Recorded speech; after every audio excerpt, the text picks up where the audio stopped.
I'm Sam. Hi, I'm Kenny. And we are the Lotus in Life. Hello. Hello. Hello, Ketty. Hello, Sam. And welcome everybody out there in video land to our next series. What we'll be talking about today is leadership. And there'll be a lot of discussion from Daisaku Ikeda on this subject. What I'd like to bring into this discussion to start with, Ketty, is that, you know, leadership's an interesting thing. Even if people out there aren't leaders in the organization, you might be a leader at work, the leader of your team or something like that. But even if you're not a leader, leadership is really taking responsibility. It's taking responsibility for that person you're in front of and being a good example to that person that you're in front of, that you're trying to encourage. So we can all be leaders. And to give an example, you know, somebody might be that you're giving. I'm not a leader, for instance. Are you a leader in this organisation? No, I'm not leading this organisation. Okay, and yet we are leading this video. So in a way, we are. But it's interesting that when you're in front of somebody, maybe giving them some guidance, somebody might be unhappy. So I think it's really important to determine to become happy yourself, so that when that person sees your happiness, they can strive to become happy too. So we always need to be the thing that we're encouraging other people to be. Yeah. And Daisaku Ikeda expands on that beautifully a little bit more in this piece later on. Yeah. I definitely agree with what Sam's saying. When we first looked at this, I thought, I wondered how leadership was relevant to this, to us, as we're not leaders of this organization. Coming to read everything, which you'll find out soon, I've just realized that leadership is just like having courage. It's doing something that might inspire someone, even if it's one person. If you do something and you're like, hey, I'm gonna do this, and you get out of your way, get out of your comfort zone, and you inspire someone, that's being a leader. Absolutely. That's great. So that being said, Kelly, perhaps you could lead by starting the piece. Yeah, so this article is from the Indigo in February 2020, so not too long ago. And it's part 3, chapter 24, Leaders Who Guide Others to Happiness. So President Ikeda has striven wholeheartedly to protect his fellow SGI members who are all inherently Buddhist. He once wrote, "There are no people more noble, beautiful, and dear to me than my fellow Soka Gakkai members, with whom I have shared hardships and joys. I will fight for them because that is the right thing to do." He also said, "We must help each other, help each member become strong and self-reliant. Not only that, we must help empower people everywhere. This is the only way to secure lasting happiness for all humankind." Through President Ikeda's peerless leadership and commitment to helping people actualize happy lives, the Soka Gakkai has overcome every manifestation of the 3 obstacles and 4 devils to usher in the dawn of the worldwide Kozen Rufu. This chapter focuses on President Ikeda's leadership philosophy, which serves as an internal guideline for all Soka Gakkai leaders. Yeah, well put, Kelly. Good. So, leadership revolution. Introduction. So, President Ikeda explains that SGI leaders are people.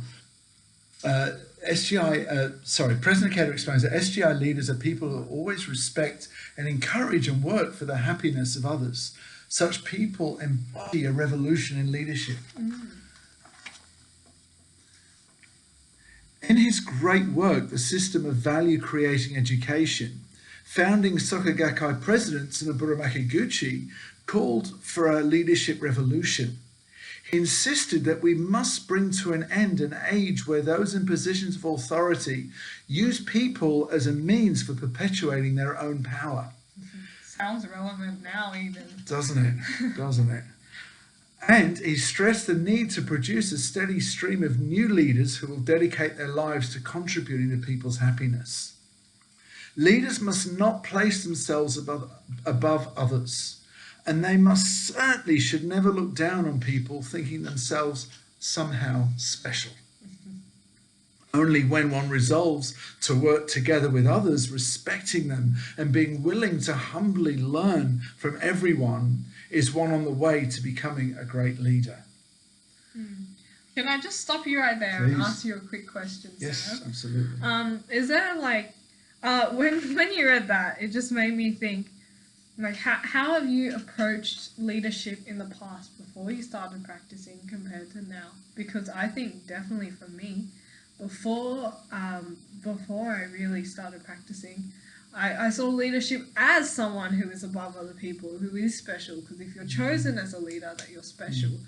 And only now am I sort of coming to realize that, especially with this article, that you shouldn't put yourself above others, even as a leader, even if you're doing more, if you have a higher position, get paid more, whatever.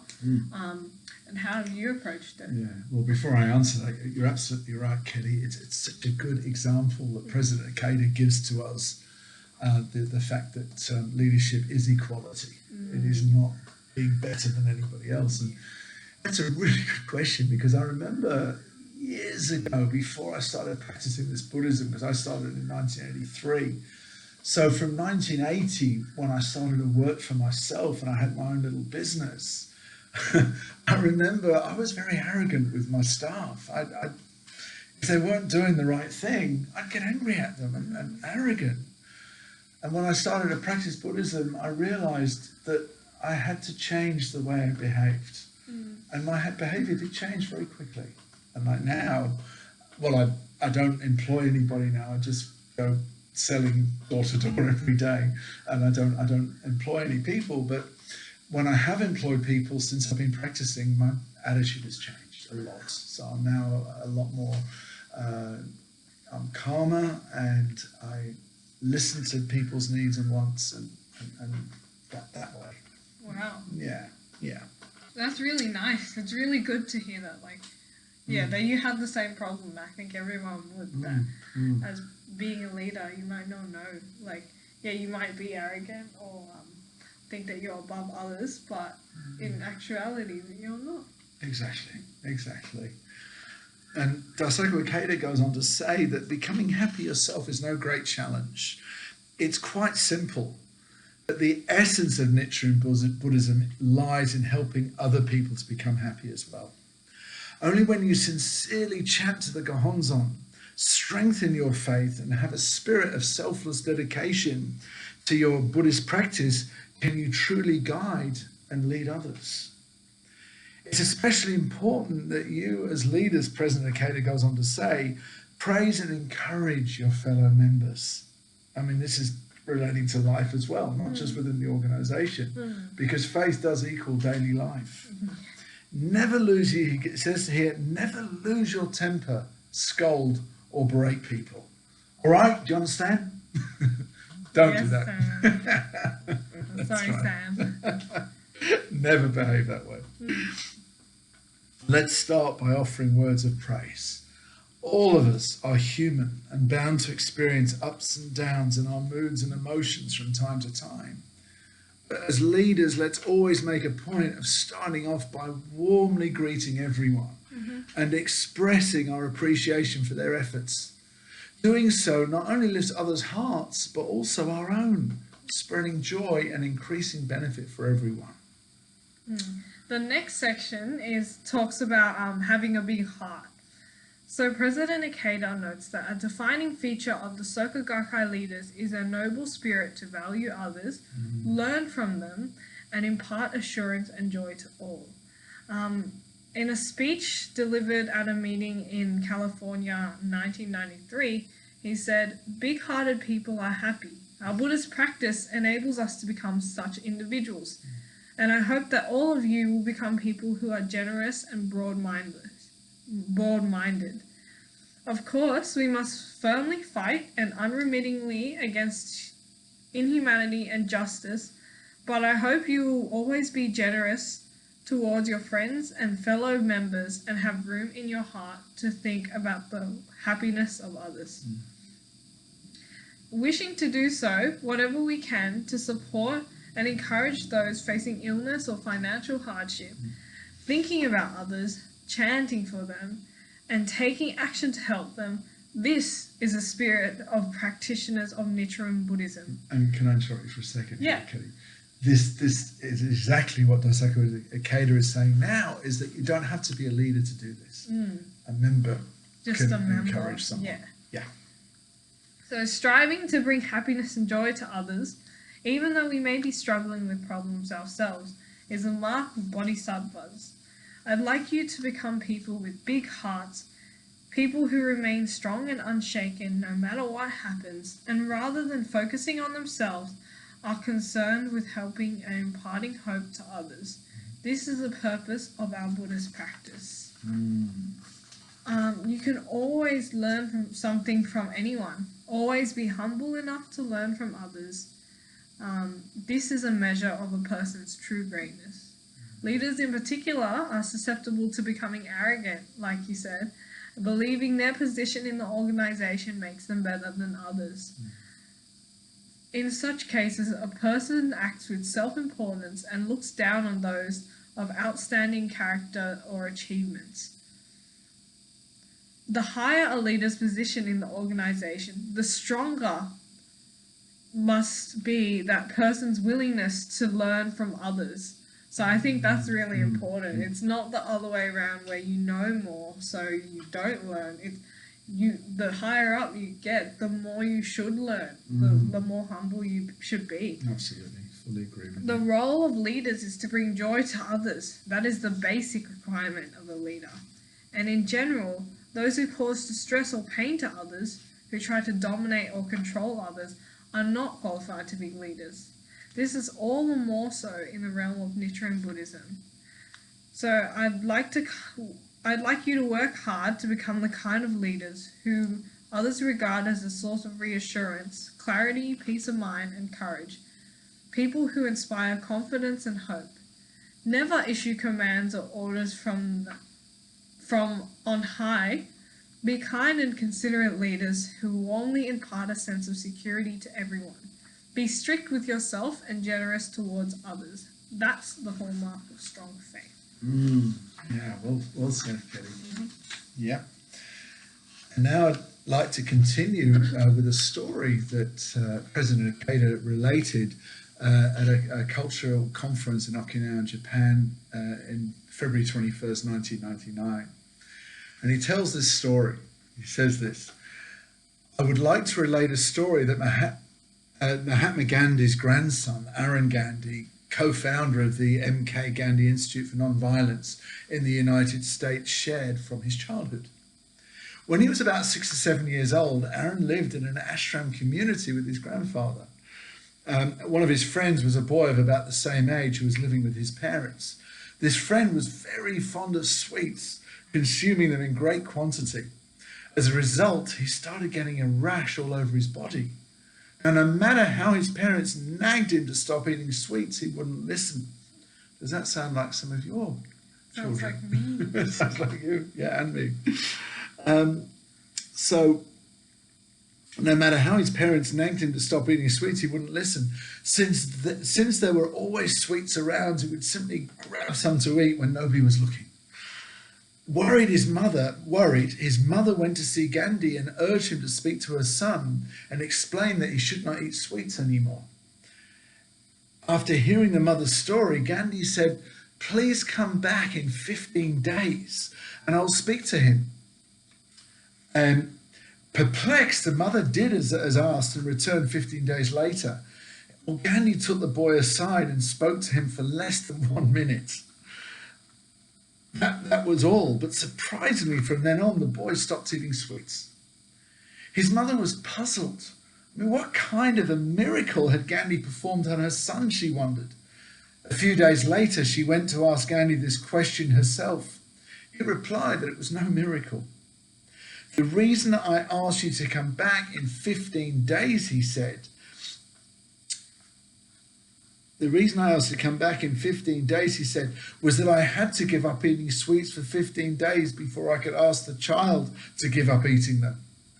He had told this to the boy and added that he himself would not touch any more sweets until the boy's rash had healed and he was able to eat sweets again. In other words, Mahatma Gandhi lived by the creed, "I'll challenge myself, so please you do so too." This was the secret of his success of changing the young boy's attitudes. Wow. It's an amazing story. Yeah, such a good story. Yeah, like by example. Like, Yeah, leading by example, yeah, for sure. So, yeah, Mahatma Gandhi stopped eating sweets for 15 days. And then he would continue to stop eating sweets until the rash disappeared. It's Yeah. amazing. So why were people able to endure the bitter struggle for Indian independence? Despite the difficult hurdles to self-rule once thought impossible to overcome, people still followed Gandhi. Why? Because he never asked others to do anything that he'd never done himself. Gandhi always stood at the forefront of protests and marches. He always went where there was the greatest crisis or suffering. This in fact is the essence of non-violence. In other words, it is to change oneself first, then through transformation to change the heart of others. Wow, that's really inspiring. So this leads to our next topic of this, winning people's trust through compassion and wisdom, which is also what they did. So President Ikeda says that value-creating leaders need to possess compassion and wisdom to respond with thoughtfulness, sensitivity, and flexibility to the situations and feelings of each person. In giving guidance, leaders must continually ask themselves, what can I say to lift these persons' spirits? What kind of encouragement can I offer? What can I do to enable this person to advance joyfully? Having this spirit of concern is crucial because there is no value in giving one-sided guidance that fails to take into account what the other person is thinking or feeling. If a leader rambles on endlessly when someone is hungry, or just tells them to make a great effort when they're not feeling well, their words won't be appreciated, even by those who are ready and eager to do their best. It's important to have compassion, to respond to others' needs and situations, to give considered thought to how best to help them, and then to take the appropriate action. Wisdom arises from compassion. I personally, that's something that I suffer with sometimes as well, or struggle with, is, am I doing what's best for the person in front of me? If I look at someone else and and compare themselves and sit in my insecurity, and then I have to think, is this what's best for them? What do I want for them?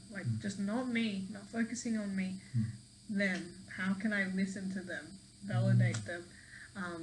And I try to do that a lot more, especially after reading this as well. That's great. It really hit me in the face. Yeah, that was seeking spirit. Thank you. So it says we can't give one-size-fits-all cookie-cutter guidance. All phenomena, the universe and everything in it, are manifestations of the Buddhist law. Therefore, we have to consider things from a lofty and broad perspective. We need to be flexible and use our wisdom to make everyone feel invigorated. To do so is a genuine expression of faith. Leaders need to have an unshakable confidence in the mystic law, warm sensitivity and thoughtfulness, and the ability to respond to the hearts of others with wisdom and flexibility. Without these qualities, they cannot hope to win the trust of many people or realize Kozen Rufu. Well put. This is great material, isn't it? It is. Daisaku Ikeda always reaches straight to the heart of the situation. Yeah. So warmth, encouragement, caring, listening to the person in front of us. I love that. I love that idea. I read this somewhere that if someone's hungry, it's a good idea to go to a cafe and buy them some food. It's a nice thing to do, rather than just be like, fight it. Don't feel hungry or something. Just listen to them. Yeah. So The next part is called the organization hinges on its leaders. So regarding leadership, what is the key, and this again is by Daisaku Ikeda, what is the key issue here? It is for leaders who take on responsibility for the organization's development to strive continuously to expand their state of life. In a sense, an organization will not develop beyond what its leaders' capacities allow. The only way to improve an organization is for its leaders to study diligently, work hard, carry out their human revolution, and elevate their state of life. And this is not just for leaders, I believe this would be for everyone. And carry out their state of life. They need to start by forming the causes within their own lives that leads to the growth and development of a humane organization. Always returning to this fundamental principle of faith. This is the way of life that accords with the spirit of the Daishonin's Buddhism of true cause. So, to conclude, Kedi, Daisaku Ikeda goes on to say, what is the practice that enables you as leaders to expand your state of life?